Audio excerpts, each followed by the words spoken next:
guys, I just got a new camera, and guess what it is? It's the GH4 by Panasonic. So obviously I can't shoot on this camera right now because it's here. So I'm shooting on my old Canon Vixia. So I just wanted to do a review and my thoughts of using this camera for about 3 months now.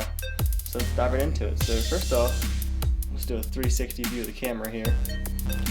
So I got the camera, 14 to 42 lens, got the screen back here, comes out, full articulation, so you can see from any angle.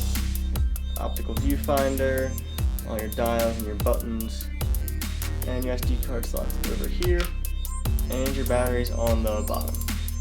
Alright, so let's talk about the image quality. So the camera shoots in a maximum of 4K, and it shoots actually 2 different 4K modes depending on how you have the camera set. You can have it set as the American NTSC, or you can set it in the cinema mode, which allows you to use the full range of the sensor.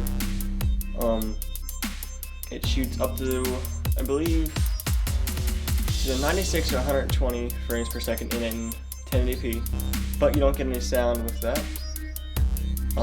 So let's just talk about some of the basic features. The screen is nice and bright, you can adjust it. It's got a flash, which isn't really too useful for video work, but I mean, flash works. The autofocus is supposed to be really fast on this camera. It's a big step up going from my Vixia, which I'm shooting on now, to a 4K DSLR, so I like it a lot.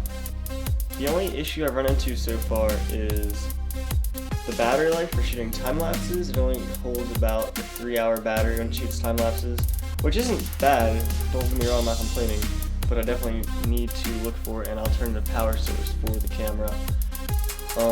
And I had a solar panel for when I used to go with my GoPro, and that worked great, but unfortunately this camera doesn't have any USB charging. You get tons of other features instead. You get, obviously, the interchangeable lens system of the DSLR, so it's a micro four thirds mount. Now, the benefit of using GH4 with the micro four thirds mount is the lenses are incredibly small, first of all. Secondly, is the micro four thirds mounting system is incredibly versatile, meaning that you can get, and I'm sure this is true across a lot of lens systems, but I know that since it's so small, any lens that has a larger diameter you can adapt to fit this, and I believe even smaller diameters are just going to be vignetting.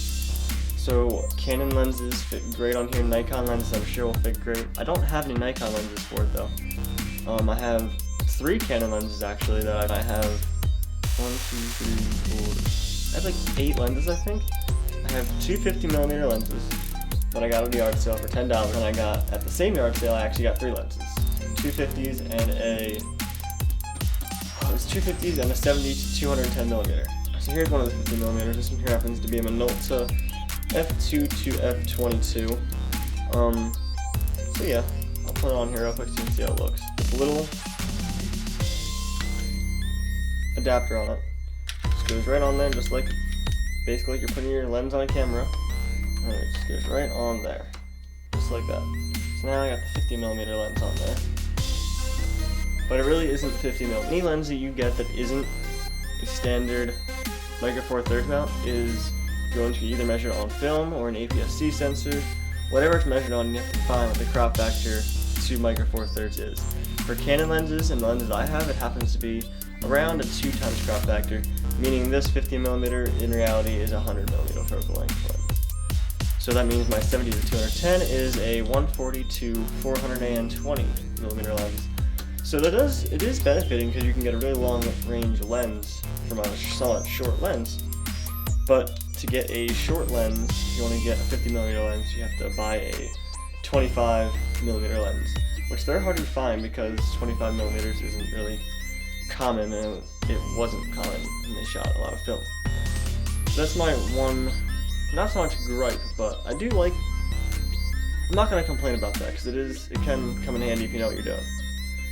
Another thing I don't like about the camera is the fact that it's incredibly slow to process images. So if you take a bunch of pictures That's 30 pictures right there.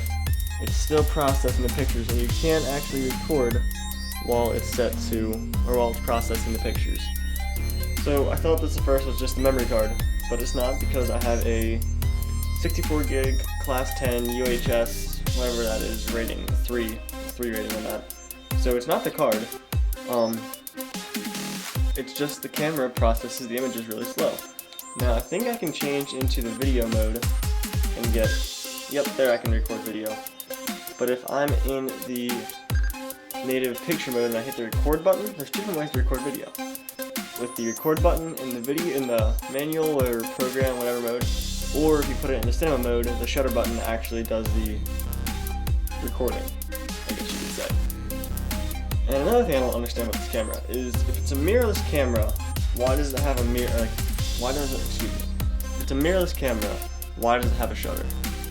There's no mirror, it's not moving anything, and it even has the option for an electronic shutter. So why not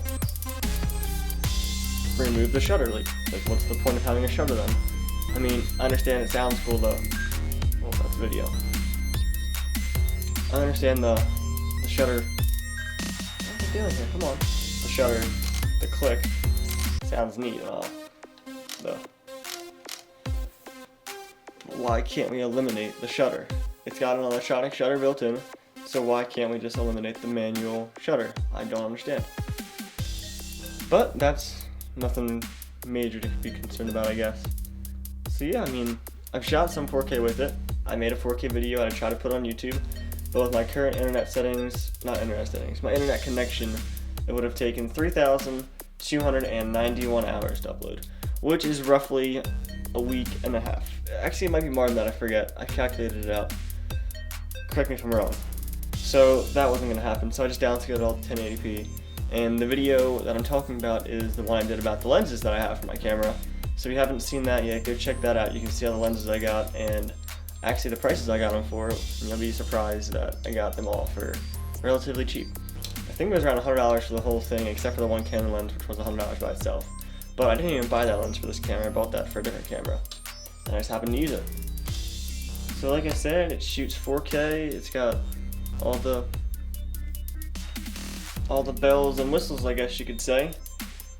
So yeah, that's basically the GH4. You'll notice I took off all the little camera strap mounts. Their studs are still here. I wish I could remove those, but I don't want to dive too deep into the camera because I don't ever use a strap, honestly. If I do, I just clip one on. I don't need those little things jingling around making noise. So yeah, that's basically it.